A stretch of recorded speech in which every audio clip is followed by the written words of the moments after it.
आता बरेच सारे फॅट्स येत आहेत माहितीये. त्यातलं एक फॅट जे आहे ते म्हणजे आहे बेबी मून.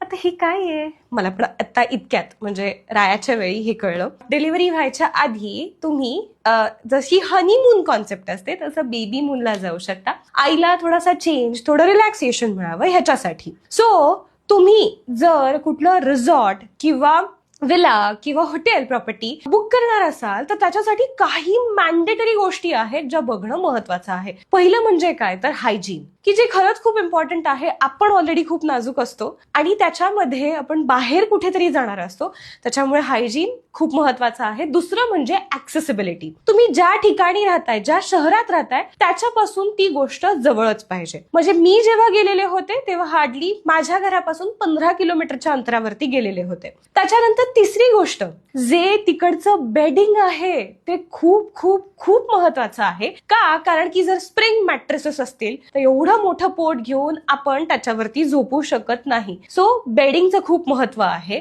चौथी गोष्ट म्हणजे खाणं, जे तुम्ही रेग्युलरली खाताय, जे तुम्हाला नीट डायजेस्ट होऊ शकतं, जे तुम्हाला माहिती आहे. सो चौथी गोष्ट म्हणजे खाणं.